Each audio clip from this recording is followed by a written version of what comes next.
Hi, Sue Lehman. How are you today? I'm doing well. How are you? Good. I'm doing well. Welcome to One Voice Evolving. You are the assistant behind the scenes who keeps all of us on track so we get these out every week and we get our posts made and all the moving parts. You are our chaos coordinator. I met you through a women's group on LinkedIn last year when I had never really considered outsourcing until I heard you speak.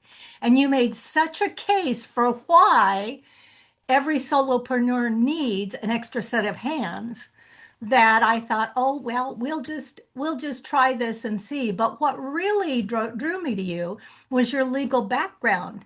And I thought, well, dang, that would mean I wouldn't have to play paralegal over looking at contracts, and that would be very handy.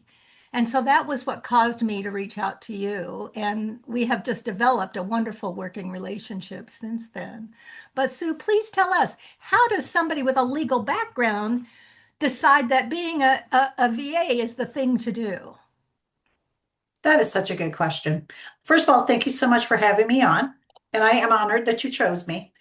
Um, Throughout my entire career working past life, I always found myself sort of being the person who helps. And a lot of times it was out of my pay grade, but I made it my business to learn something so that I could help somebody else behind me. And part of that also came from a turbulent time in my past life when the boss who hired me for a particular position suddenly was gone. And I found myself cast adrift without any real support. And I had sworn after all that went on that I was never going to let another person in that position struggle again. So it kind of became my mission. And I don't know, I guess it's been almost 3 years ago now. I was in a group coaching with Jen Sincero, author of the You Are a Badass series.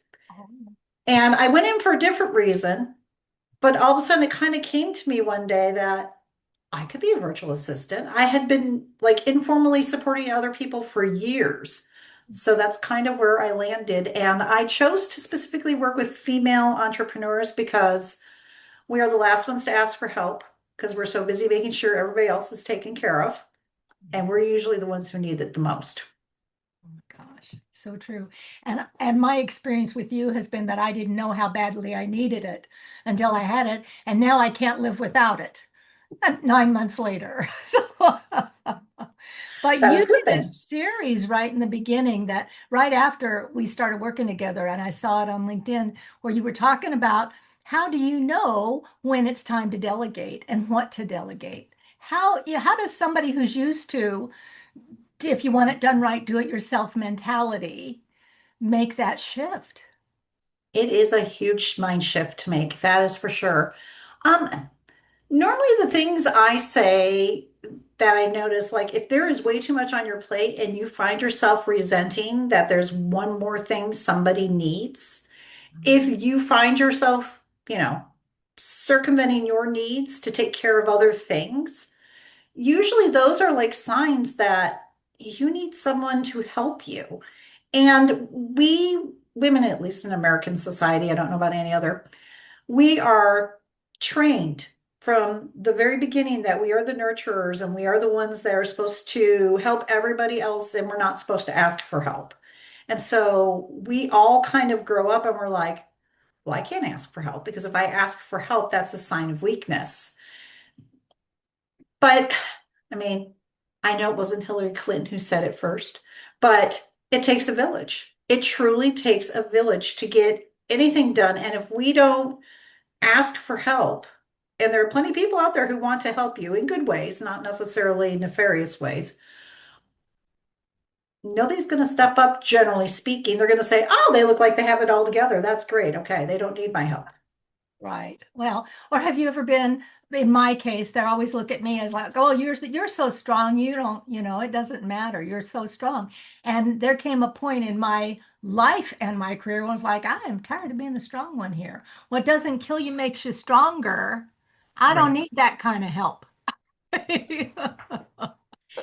It is so true. We wear it like a badge of honor, don't we? We're like, we're so strong and resilient and we can do this all ourselves and look how great we are. Whereas in the inside, we're like crumbling and going, I can't take on one more thing and I can't keep on doing what I've been doing, but I can't fall apart either.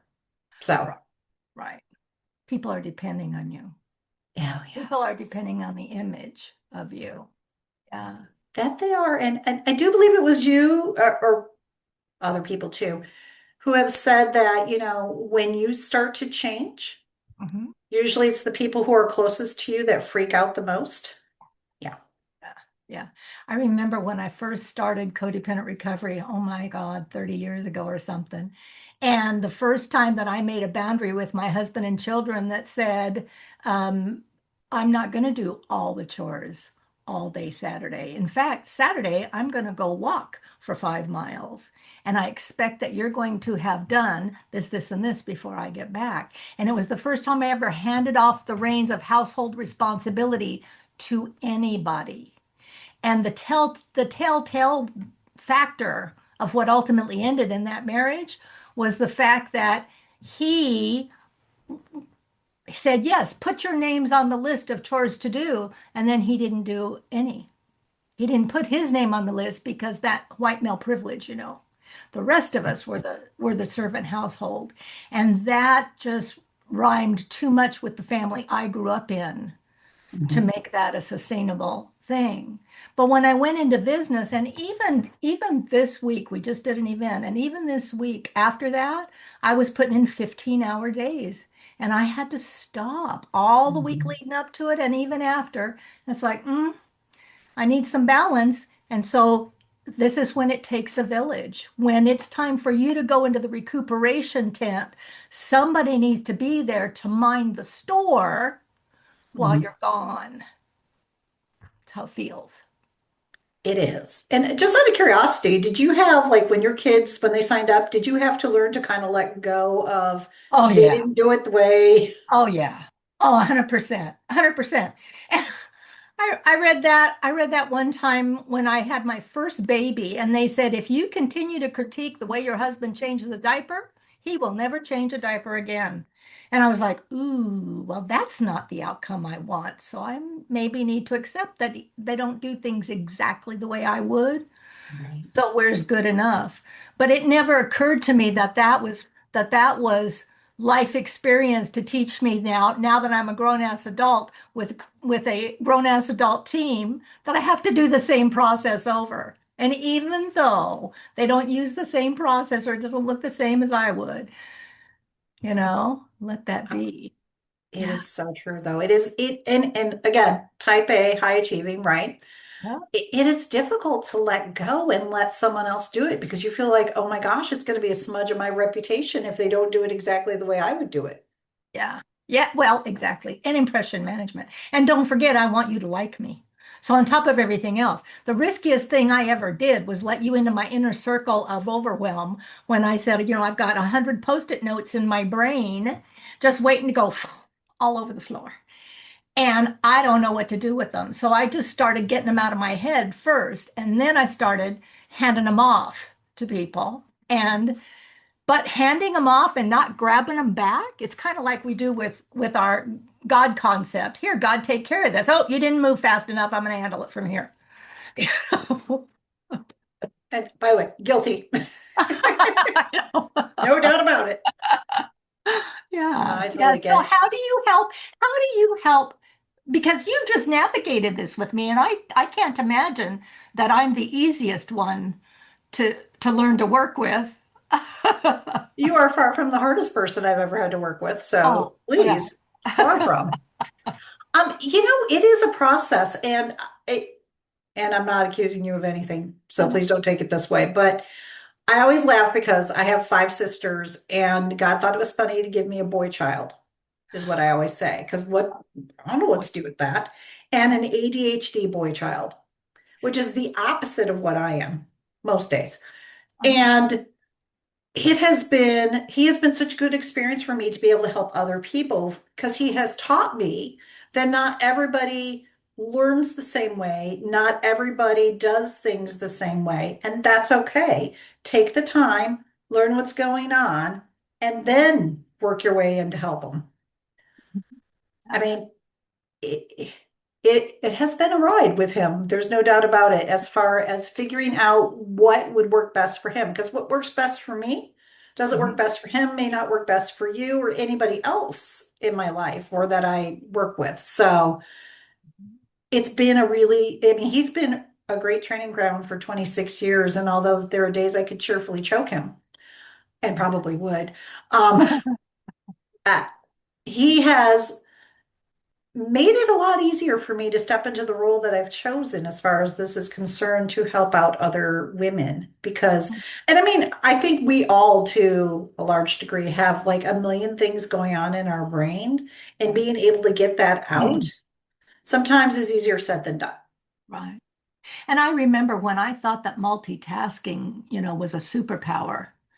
And then I realized you really can't multitask because then nothing gets done correctly or completely. I started a lot of things and they never came to fruition until I had somebody like you to nudge me and say, I don't have that newsletter yet.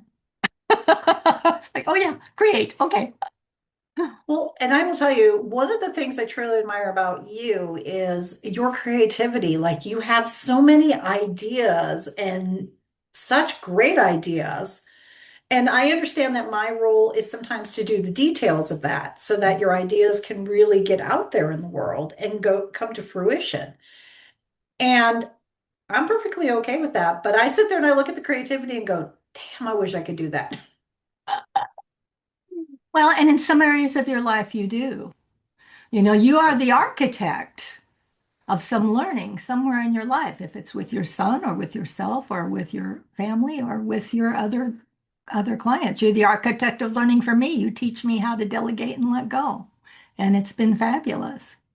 But I Well, noticed this week that at post event, when I was in overwhelm again and not sleeping, because that's what happens, is that I thought, I'm an architect. I'm the vision keeper for this thing. It's my voice, it's my vision that everybody's looking at, but without an engineer to translate that into here's the what the contracting crew needs to be doing about that. Without that middle person, then I end up overwhelmed because the person at the end of the row is asking me what size bucket to use. And technical is not my strong suit. Your strong suit. right. I was going to say when I was in law school, I had a good friend, and we always used to laugh because we always would say we were envious of the men in law school because if they were married, they had a wife at home who kept everything going while they were just working and going to school, and they didn't. I mean, at least to us, it looked like they didn't have to worry about the other aspects of it. Whereas we were going to law school, we were working full time. We had a child each for us to take care of. And we were like, we need a wife. We really, really need a wife. Oh my gosh, did I say I have said that when I was getting my master's degree? Everybody should have a wife. And then after that, I decided everybody should have a wife like me. And I then hope I your like, husband agrees with that. well, this one does. Good. Yeah, yeah. So how does it impact our audience is women over 40 who are in transition, who have some more disposable income or more time or empty nesting or whatever, and figuring out what their authentic voice is and where it's been quelched in a way that makes them stuck or unhappy. And so as they get to recreate their life of their dreams, if they dare to dream, it usually happens at around 40 or beyond, or after that. Where were you in your life cycle when you made this shift? I was in hmm, probably it was like my mid 40s. I really started kind of making the shift. And then, like in my late 40s, so not long after that, I ended up getting divorced. Mhm. Fortunately, it was amicable, so that worked out well.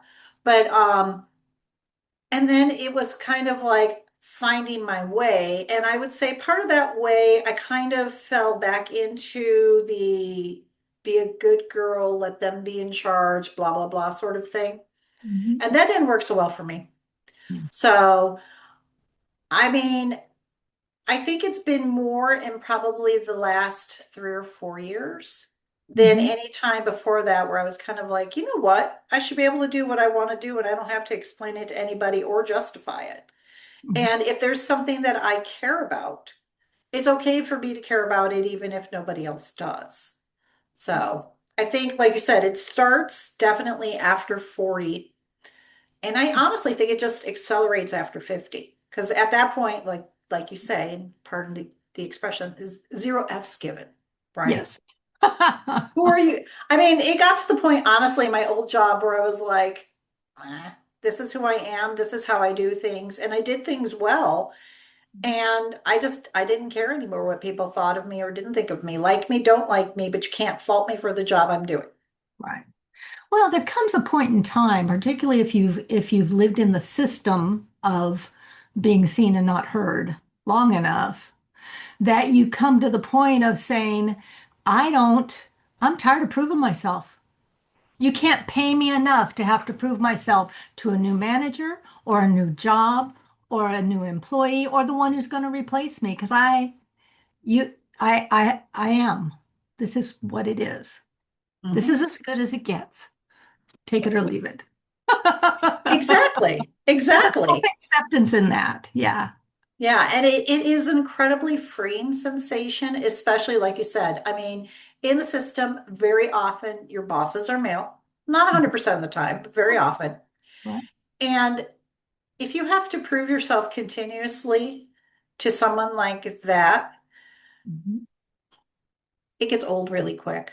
I mean, it comes to the point where you're like, listen, I've been doing this longer than you have, and as important as you think you are, I Mhm. hate to tell you this, without the rest of us, you are nothing. So Right. Well, and the rest of that story is it doesn't have to just be a male, you that's true. know, because half of the women that we interact with, we're not going to trust anyway. We were raised not to trust each other. We were raised to compete with each other. Yeah, Yeah. not to help each other. And that, it does take until probably 40 for you to realize that. Yes. Honestly. And even then, like you said, you're still jockeying for position, right? Because in your 40s, you're still like you might be on the later end of your career, Mhm. but you still are trying to prove yourself and trying to work your way up or whatever it is you feel that you need to do. So, Yeah. and a lot of times, I mean, and let's be honest, as women, Mhm. you said it, we want to be liked. Yeah. But if we go too far trying to be everybody's friend, then something's not going to get done. Somebody's going to take advantage of you, or you're going to be dismissed as being weak. Mhm. But if you try to act strong and do what a man would do, All right. then you're a bitch. Yeah, Can't right. win. I fired a man once who was standing outside of my office and didn't realize I was in the office while he was talking to somebody else, and he called me. Um, it was either Dragon Lady or Hitler in heels. I can't remember which one it was. And I opened the door to his shock. He was standing by the time clocks, invited him in. We had a really honest conversation, and he self-selected out. That's what we'll say. Yeah, because I wasn't sure he was ever going to get over that one, and neither was he. And isn't that sad that, well, I think, and I don't know, maybe it's just the male brain, but they dislike any to a certain degree, any female in authority. Like now, I mean, navigating with an adult child, and I know he's an adult, but Right. sometimes when I'm like being like mom manager, and I'm like telling him how it should be and that kind of thing, and he's looking at me like, you can't tell me what to do. And I don't like the fact, and I'm like, oh, all right. I know it's female in authority and it's mom, so Yeah. Yeah. But some of it is absolutely cultural. Mm. I had a son who was 17, much taller than me, 17 years old, and I was speaking in a conference in Seattle, a Christian conference, and I had been I'd been speaking for years at that point. We got signed up. The moment that I introduced him as my son, this is my son, and he was there looking at colleges while we were on this trip. That's why he was along. Those those folks directed all their conversation to the man, my 17-year-old son, because we have a male preference in the church. And no matter your age, no matter your ability, it's just like now, no matter your educational level, they have these preconceived ideas that they learned at mama's knee about how the world ought to operate. And if they don't like not being chief in charge, then it's got to fall somewhere, and it generally falls on the women around them as a problem. That is true. Mhm. Yes, because don't be too strict with your child because you are cutting him off at the knees. You're teaching him bad things, and you're making him weak and a mama's boy and all this other stuff. And it's like, No, you're turning him into a decent partner for the woman he's going to find, or the man. Yeah. yeah, But, but most of the time, that's what, particularly mothers who have been through any kind of misogyny in their life, want to make sure that our sons have a better mm, grip on how to be a partner in a marriage so that they can be a better father for their children and they can shift that for the generations. But you are swimming upstream in this culture, in the systems that surround us. Hence why I prefer to work with women and why you only choose to work with women. And I'm that getting is true. Yes, that is true. I mean, you know, my dad was, everybody say, "Oh, your poor father. He has six daughters. He's surrounded with women." To which I often would reply as I got older, he's the one who shot out the little girly sperm. We didn't have any impact on that. But so in my world, there were no boy jobs, no girl jobs. There were only jobs. So we got yanked in to help wherever kind of we were needed, which is like something very different than a lot of my friends who had brothers Mhm. actually had. Like they actually had the traditional male female roles where I didn't. I mean, I had it in my parents. Mhm. Like they got married in the early 50s. So let me think. They're not boomers. They're what? The silent generation, I think, is the one above the boom. Okay, yeah, Yeah. yeah. So they were old when they started having us. I mean, they didn't have kids till they were 35. The last one was born when they were about 44. And so in a lot of ways, like in their marriage, I could see the traditional male female role. Like dad worked outside the house, mom didn't. She took care of the kids. Dad being an alcoholic, dad's addiction was kept him busy when he wasn't working. Mhm. And to that view, I was kind of like, I don't ever want a man who's going to keep me, as I kind of viewed it, trapped. Like I Mhm. couldn't, like my mom, although unhappy, couldn't divorce him in her mind because she couldn't afford to support six children on her own. Yeah. And I always swore that wasn't going to happen to me that way. And I also swore I wasn't going to marry a man like my dad, which I didn't marry an alcoholic, but I did marry a gambler. And I didn't know that at the time. So I understand the whole codependent thing. But so to some degree, I escaped some of that sort of misogyny, but not really, because it still was there. And of course, it was still very much apparent at school. It was very much apparent in the workplace, that kind of thing. And yeah, like you said, you learn to get along, right? You learn to kind of try to swim upstream and you're like, okay, well, there's a dam there. I'll find a way around it, maybe. And Mhm. so yeah, like I said, I agree with you. I prefer to work with women. Nothing against the men. I love men. I love my child. I love my boyfriend. I mean, I love the men in my life, but yeah, sometimes I'm just kind of like, no, I'm gonna go hang out with the girls right now. Yeah. So how has that shift been for you? You went from a legal focus and some corporate structure to this. What kind of transitions or modifications or learning and growth did you have to do to settle in and find your rhythm in this field? For me, it was less about making the shift because I'd always kind of, as a supervisor, even when I worked more as an attorney, I Mhm. didn't really have a secretary or anything like that. So there was nothing for me to completely delegate to others. There were parts of my job that I would do and hand off to others to do Mhm. their parts. But so the shift there wasn't such a big thing to me. I was used to doing a lot of the clerical stuff myself. Mhm. But the bigger shift for me was learning to be my own boss and how to like set up a business and get the word out and actually make it make money. Because in my mind, I was never a business owner. I would never be a solopreneur. My job was to I worked for the government, but basically some type of corporate like structure. Mhm. And it never occurred to me that I could actually be a business owner and that I could actually be halfway decent at it. Because if you would have asked me, I would have been like, nah, I can't sell anything. It's not my thing. Although Yeah. I had always said before, unless I believed in it. Ah, So I think it was just learning to find my own voice and understand that what I have to offer is not for everybody, and I'm not for everybody, and that's okay. There's nothing wrong with that. I mean, you find it in your own world that maybe you're not for everybody, but the people who are aligned with you will find you. right.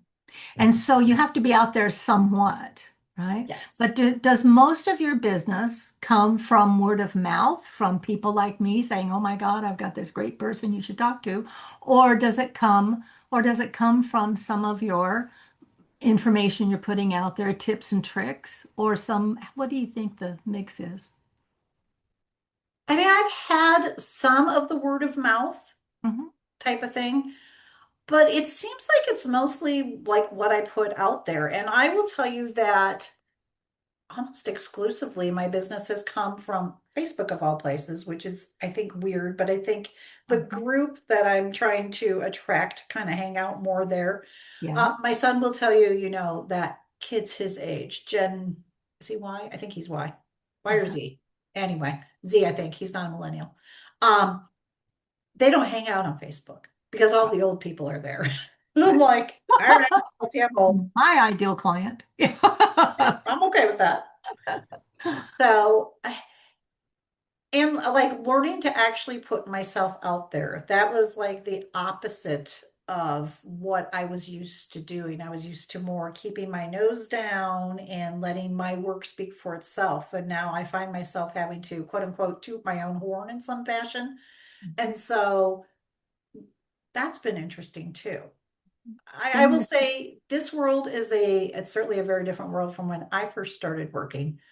Um, Obviously there wasn't this constant contact, constant chatter, this ability to like get your word out across the world. When I was growing up, we sang TV commercials and it was TV and radio and newspaper and magazines, and that was mostly it, other than word of mouth. Mhm. So to be able to have social media, which is a blessing and a curse, at our fingertips at all times has been very interesting learning to use how to harness that for good and not let the creeps and bots and everybody else kind of get in the way. Well, one of the things you do that I think really enhances your visibility, and that I think women who are looking at making a shift, either because they've been laid off or because it's transition time or because they're retired, but turns out you might need a little extra income during this time too, that one of the things you do is by speaking, by being on speaker events and letting people, because they develop the know, like, trust factor from spending time with you. And when I heard you speak at the conference in the spring, is when I heard you speak. I had heard about you, but I didn't connect with you until that time. So the memes are good and they're good follow-up and they're good reminders of who you are. But that really was a shift. And 95% of people in the VA space do not do that. They go to Fiverr or they go to some up upskill or whatever it is. Upwork. I think it's Upwork. Upwork, yeah. And they sign up and then and they pay a premium and they let it be found that way. So they're working, almost working through a broker, I guess, Right. is how they do it because we all think we can't sell until we realize if we care about something and we talk passionately from our heart, that is an sales of attraction, not pushy sales. That is Right. an invitation.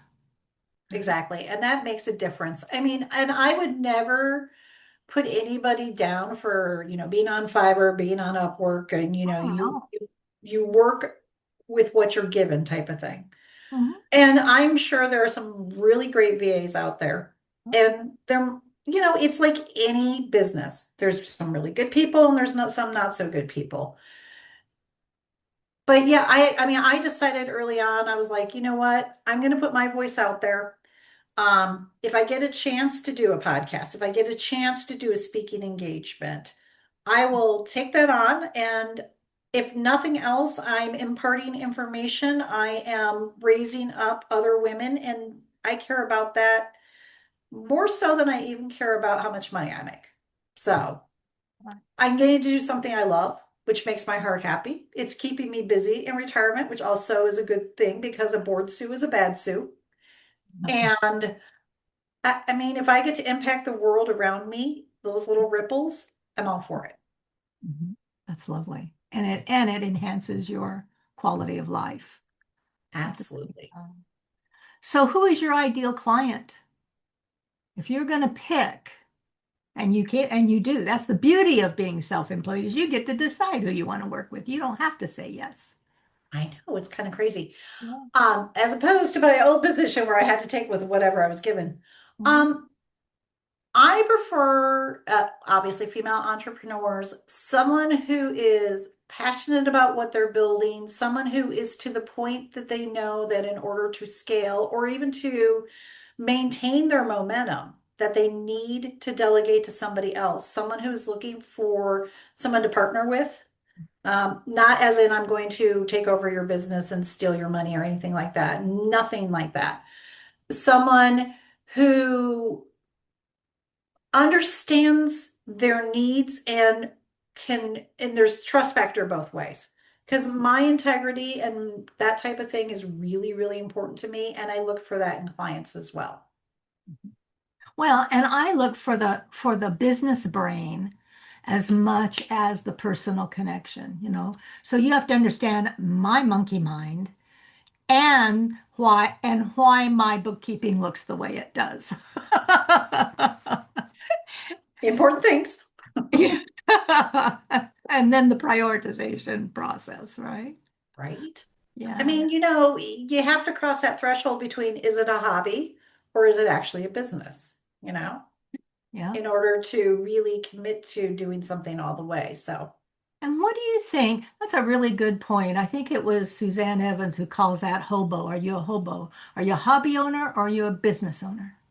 oh. And and the question is, how do you, as you work with women, do they discover for themselves or do you discover and then help them find their lane?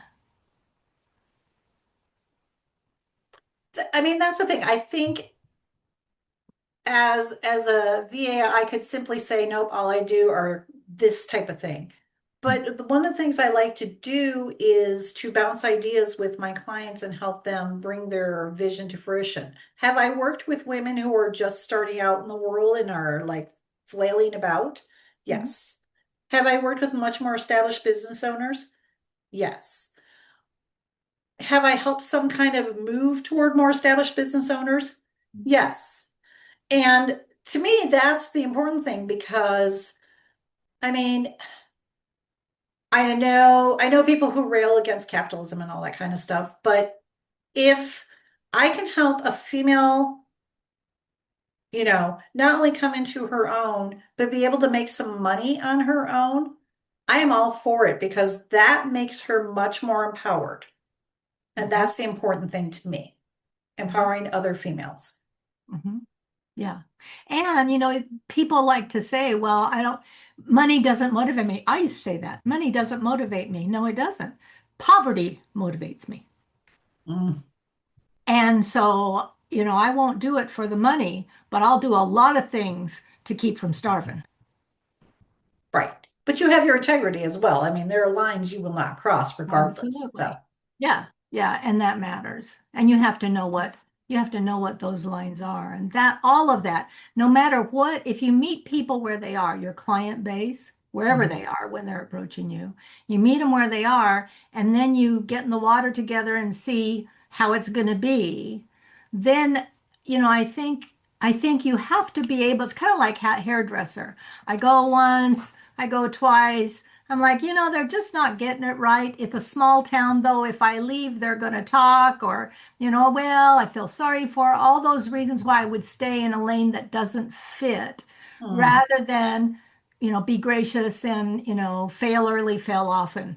It's like, this is not the best fit. I'm going to keep looking.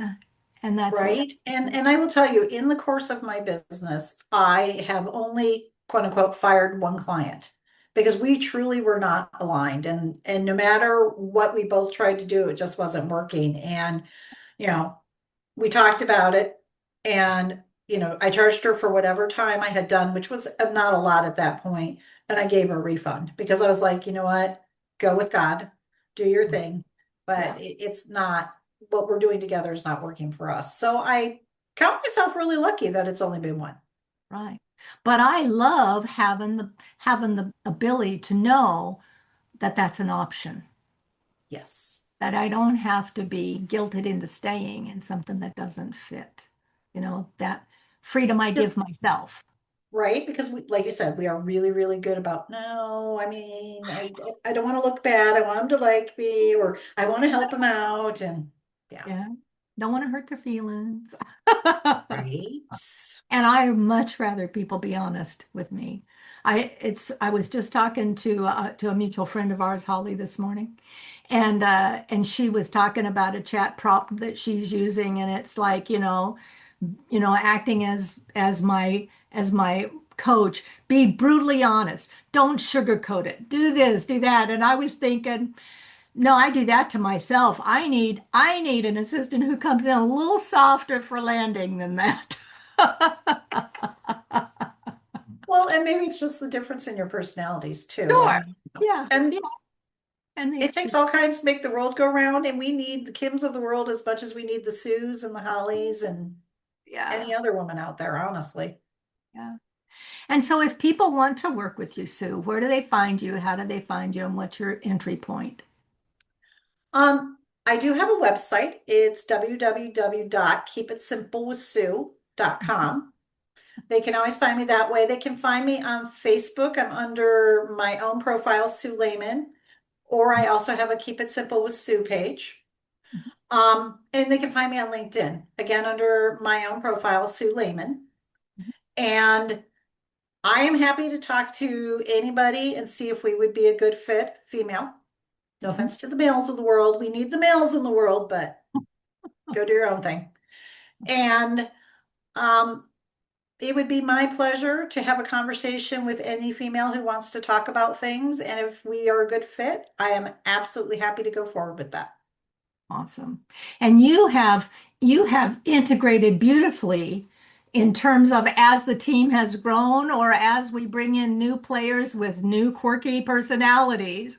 I watch you dance between the raindrops of us. And it's an art form watching you work.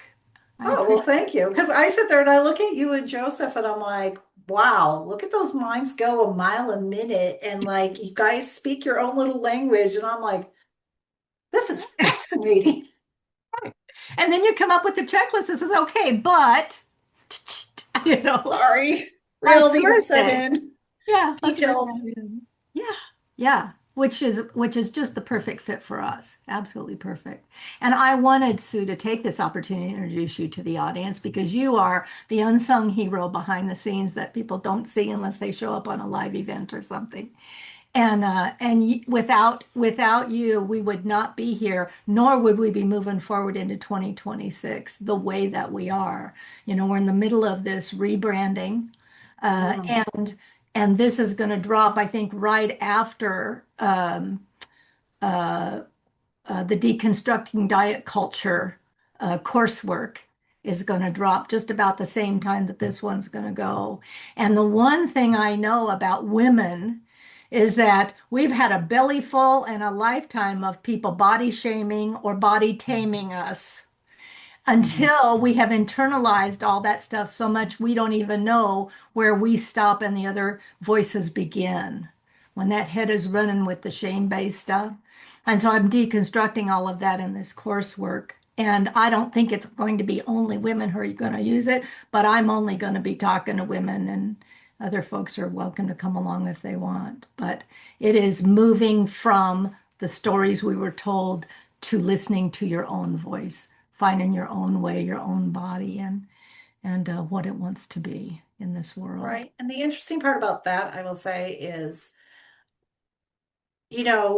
how do you decide in all of that if you are caving into the image the world wants you to look like versus just giving up and saying, screw it, this is just what it is, Right. right? Yeah. Oh, yeah. Oh, yeah. What they call that, I was in 12 step for a long time, and they called that fat serenity. If you were coming to meetings and hadn't lost whatever amount of weight they thought you needed to lose to be a success. So it was still very body focused. They Mhm. called it fat serenity as another way to shame you about your size. It permeates the culture. And so that deconstructing, that going back and looking at where you learned the rules you learned, who were the food police, what did they have to say, and why are you still letting them lead you? What does that mean? Look at the billion-dollar industry that dieting is. What does that do? Look at all of the media and the apps and the books. Look at your bookshelf. That'll give you something about your journey, right? How long? Right. I was everything from, what was that? Oh, Jack LaLanne. Good God, we were doing Jack LaLanne and twister boards when I was 6 years old. I remember watching Jack LaLanne with my mom. Yes, We used to exactly. try to do it with him. That's right. That's right. And then after that, I mean, there have been just a plethora of, and we'll follow this one, and we'll follow this one, and we'll follow Mhm. this one, and we'll do macros, and then we'll do, organic, and then we'll do, and now there's just as much shaming, no matter what path you take, but a lot more confusion because there's a lot more information, Oh, right? there's a ton of Yeah. information out there. And it confuses people. You don't know Mhm. what's right. You can't make a choice, so you don't make any choice. And then you just settle in. And if you settle in and you feel guilty for accepting your body the way it is, that's probably your indicator. If you can't get comfortable in your skin, no matter what size you are, here's your sign. Yeah, Interesting. yeah. And we all, I mean, if you were raised female, you have a lot more of those voices, internal voices going on. Truth. Just is. Yeah. Just is, So you unfortunately. are the chaos coordinator who's going to be reeling that out for us in December so that people can give the gift of recovery to their folks at the holidays. And let's hope that it is as blessing to all of us at the same time. I honestly think it will be because when people talk about recovery, it's not always around the food aspect, and you can't get around it because you Oh, have to eat to live. So, yeah. Right. Exactly. And people don't think of it that way. They want to demonize specific foods instead of the systems that mhm. fuel this this industry. So we're Right. all systems thinkers here. That's what we'll Right. be Well, I'm doing. excited for it, and I'm also excited for your dreams workshop that's coming up Oh, in yeah, January. January. That's the plan. Dream teams. Yeah, that's a whole fun. Goal setting. And I think that's the reason why I dropped the diet thing before that, because at the first of every year for most of my life, losing 20 to 50 pounds was on the list. And after Mhm. a few years of failing at that by February, I Mhm. decided to stop putting it on the list. But then I realized, no, I still really wanted that. And if you really want it, put it down. And we've come full circle. When I quit wanting it, it happened. I don't know how that That works. seems to be about right, doesn't it? Yes, yeah, yeah. Once I stopped striving for it because I love me the way I am, all that cortisol leaves and things can happen. So there we are. Sue, is there anything that you'd like our audience to know that we might not have touched on or that, will help them know something about you or something about them that'll help move them along to their next baby step? I would say if you're female and you're listening to this, it is absolutely okay for you to set boundaries, and you should. You need to take care of yourself every bit as much as you take care of the other people in your life, whether it's work, children, spouse, whatever it might be. It is your job to take care of yourself. So put up those boundaries and hold those boundaries. Don't put up a boundary and then backtrack immediately because someone makes you feel guilty or someone gets mad, because somebody will. There's no doubt about it. That's wise counsel. Wise Oh, counsel. many years of like doing that for myself, so I get it. That's right. You practice it till it becomes you. Yes. Huh. Nice try. Thank you, Sue, for being here and sharing Thank this time you. with us. I so appreciate it. Thank you for having me. I appreciate it too.